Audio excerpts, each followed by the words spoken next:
2023 FMIPA UNESA. Kami akan membahas mengenai materi Pencemaran lingkungan. Saya Reka Damayanti dengan tim akhir 004. Saya Herwinda Bosatyasani dengan tim akhir 020. Saya Firman Nurjayani dengan tim akhir 021. Saya Naili Hidayatul Rahma dengan tim akhir 022. Saya Salsa Faima Elizabeth dengan tim akhir 031. Saya Masyita Ramadhania dengan tim akhir 037.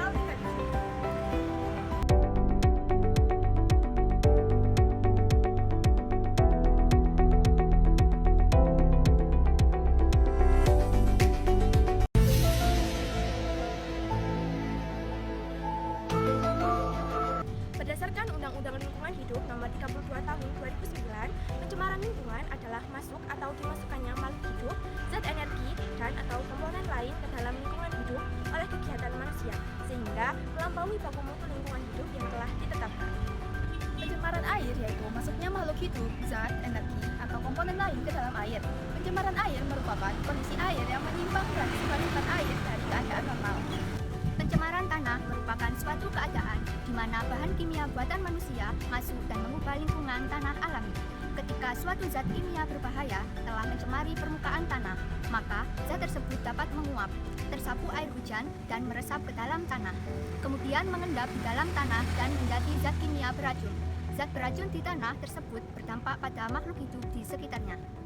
Pencemaran udara adalah udara di lingkungan yang mengandung senyawa-senyawa kimia atau substansi fisik maupun biologi dalam jumlah yang memberikan dampak buruk bagi kesehatan manusia, hewan, ataupun tumbuhan, serta dapat merusak keindahan alam serta kenyamanan. Faktor penyebab pencemaran air yang pertama yaitu limbah industri, yang kedua yaitu limbah rumah tangga, yang ketiga yaitu limbah pertanian. Faktor penyebab pencemaran tanah ada tiga. Yang pertama, limbah domestik. Yang kedua, limbah industri. Yang ketiga, limbah pertanian. Faktor-faktor penyebab pencemaran udara. Yang pertama yakni aktivitas alam. Beberapa contoh aktivitas alam yang dapat menyebabkan pencemaran udara yaitu letusan gunung berapi. Yang kedua yakni pencemaran udara akibat aktivitas manusia, di antaranya pembakaran sampah, asap-asap industri, asap kendaraan. Dampak dari pencemaran air yang pertama yaitu penurunan kualitas lingkungan, yang kedua yaitu gangguan kesehatan, yang ketiga pemekatan hayati, yang keempat mengganggu pemandangan, dan yang kelima yaitu mempercepat proses kerusakan benda. Dampak dari pencemaran tanah yang pertama yakni gangguan terhadap biologi tanah, dan yang kedua merusak struktur tanah.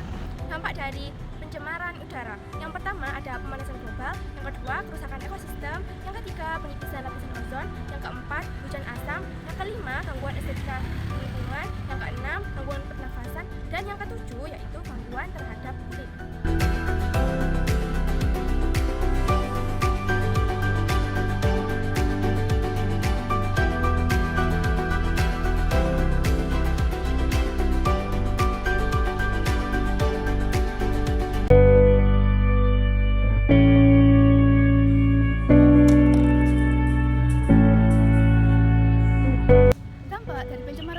Sangatlah buruk bagi kelestarian lingkungan. Masih banyak kita temui masyarakat yang membuang sampah plastik sembarangan, di mana hal itu dapat mencemari lingkungan. Dalam mengurangi limbah plastik, kita bisa memulainya dengan beberapa langkah kecil. Seperti yang pertama, memperhatikan lingkungan dengan membuang sampah pada tempatnya. Yang kedua, mengurangi konsumsi terhadap bahan makanan, seperti membawa peralatan makan dan minum berbahan stainless.